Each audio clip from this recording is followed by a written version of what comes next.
So in a previous episode, I explained how you could use your DJI Mini 2 to take wonderful panoramic shots, and then using third-party editing software such as Adobe Lightroom, stitch the individual pieces together and apply a little bit of colour grading to create those beautiful finished results. Well, it seemed apparent from some of the comments that I received that A, not everybody wants to invest in a piece of software such as Adobe Lightroom, and secondly, it would be a lot more convenient if we could just stitch those photos together using the app rather than having to mess about transferring the pictures to a computer beforehand. Well, fortunately, the DJI Fly App, which is free of course since we need it to fly our drone, also includes the ability to play about with photos and will automatically stitch our panorama shots together for us. It's not as powerful as, say, something like Adobe Lightroom, but when you're taking lots of pictures and just want to share them on your social media or just have them handy in your hand for whatever reason, then this is definitely going to be the way to go. So it's a beautiful day here in the UK. Don't even need my sheep hat on, and it's just funny how the weather in the UK can change so rapidly, but I thought we'd take the opportunity, get the drone in the air, get a panorama shot and put this to the test and see how the DJI Fly App can really work for us. As always folks, if you want to see more DJI Mini 2 content, then don't forget to hit the subscribe button to be notified of future episodes.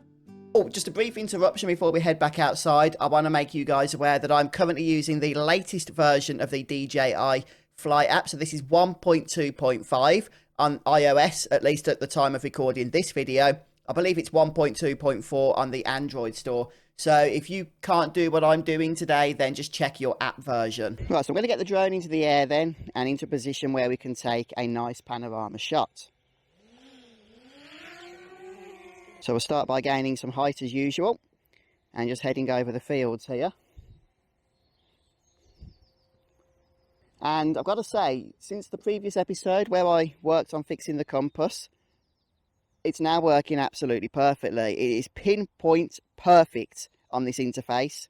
So check out that video if you're having issues with the iPhone version of the DJI Fly App with the pilot arrow not lining up with the drone itself, as the fixes I mentioned there really seem to have done the trick. And I'm just going to go ahead now and make sure that the pano is set up. So we're going to select pano. And just a friendly reminder, if you want to have JPEG and RAW selected, then you'll need to do that if you haven't been on the pano option before, because even if you selected it on the normal photo option, each photo selection has its own settings. So let's go ahead now and just make sure that we're on the 180 pano. You can select any of them, of course, depending on what you want. And there's a little bit of wind I can see by how the drone is just pivoting over to the left. So let's go ahead and start taking these shots. Now, one of the downsides to the DJI Mini 2 in comparison to the Air 2, for example, is that the panorama photos are not stitched together on the memory card of the drone itself. So it's a little bit annoying that if you do want to take the photos off the memory card, you will still need to use third-party software. Let's bring the drone back home.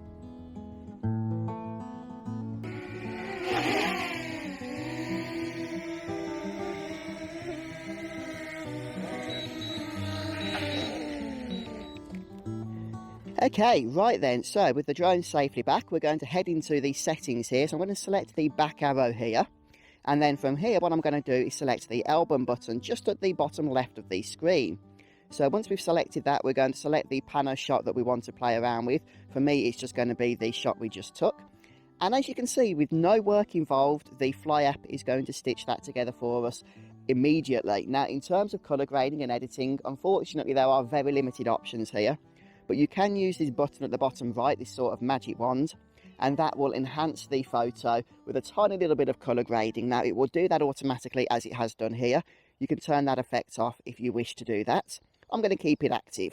So once you've got your photo here, bear in mind it's currently only saved in the cache folder of the DJI Fly app. If you want a permanent copy of it on your phone, then that's what I'm going to show you how to do next. So up at the top right here, we have this little box with the up arrow. We're going to select that. And then from here, you can share the photo directly to your social media, Facebook, Instagram, whatever the case may be. Or we can select these three dots here. And that will bring up the saving and sharing options from the phone itself. So here for my iPhone, we can, of course, send this as a message, as an email, social media, or we can go ahead and save the image directly to our device. This will mean that it's no longer simply stored in the cache folder, but is actually hard saved into our Photos app. So let's go ahead and select save there, and we'll then go and open our Photos app, and there it is. Okay, wonderful. It's now saved onto our phone. We haven't had to use a computer, we haven't had to use the photo off the memory card. It's just there on our device, ready for us to do with whatever we want to do with it. But anyway, folks, I hope that has helped to just clarify the situation, how you can use the panoramic feature of the DJI Mini 2 with the Fly app without having to invest in third-party software. I hope the video helps. If it did, please don't forget to drop a like. Let me know your thoughts, as always, down in the comment section. And I'll see you in the next episode for more DJI Mini 2 fun. Until then, guys, happy flying. Bye-bye.